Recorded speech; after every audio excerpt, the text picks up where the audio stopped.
Sa padayon nga pagsaka sa mga kaso sa African Swine Fever kon ASF dinhi sa probinsya ug Dakbayan sa Sugbo, labing naapektuhan ang mga negosyo sa mga nag-iya og ihawan ug baboy. Gibutyag sa kadagkuan sa usa ka slaughterhouse kun ihawan og baboy sa barangay Inayawan nga sukad na igo ang Carcar City sa ASF, mukabat sa 25 hangtod 35% ang pag-us-us sa ilang inadlaw-adlaw nga kita o supply sa baboy nga moabot sa ilang ihawan. Sa wala pa ning mubuto ang SF din sa Central sa Region 7, maayo pa mong ihaw, average yun mig mga 70 to 90 heads per day. Makaihaw mi ana mga 90 nga to sa 90 ka baboy matag adlaw. Karon nga ni hitabo nga na apektahan ng karkar, ios-os gyud dakog pag-os-os kanang mga 25% ngadto sa 35% tingali.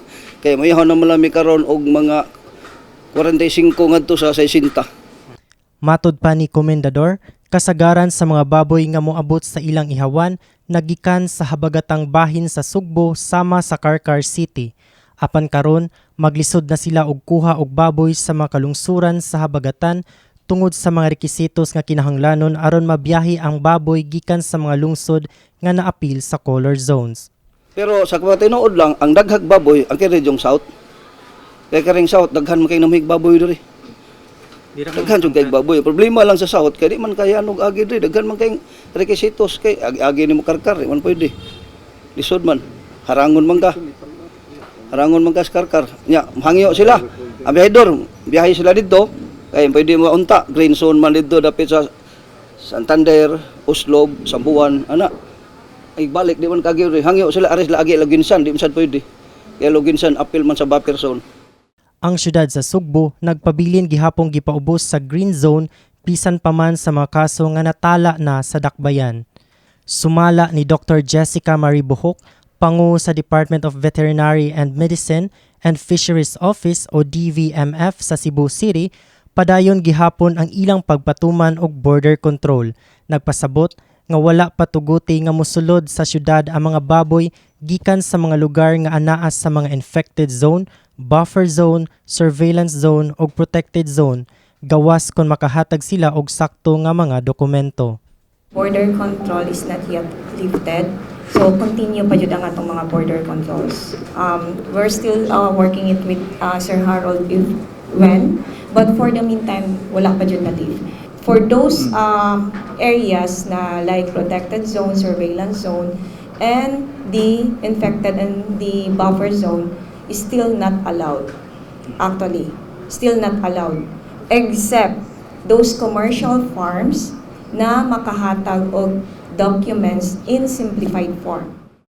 Niadtong Marso 17, nagpagawas si Mayor Michael Rama og Executive Order No. 5 Series of 2023 kon Oplan Baboy aron mahatagan og praktikal nga solusyon ang kasamtangang sitwasyon sa ASF sa Dakbayan.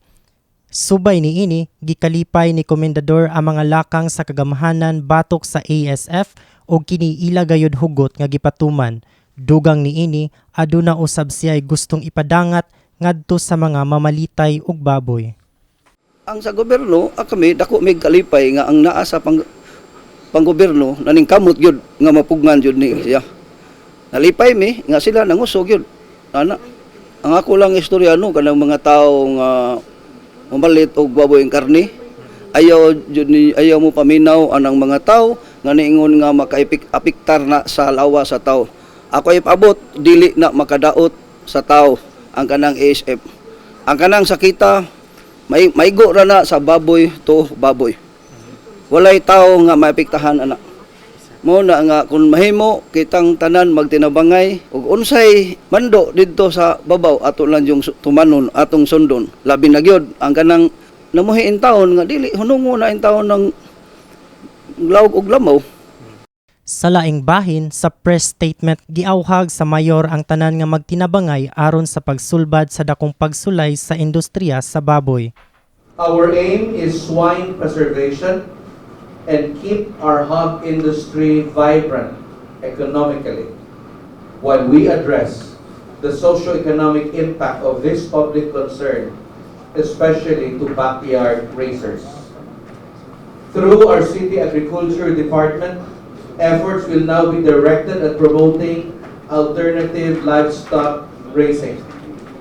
DVMF and CAD work 24/7 to monitor the current situation and conduct information campaigns in the barangays. Let us all do our part in being a part of the solution to this current challenge.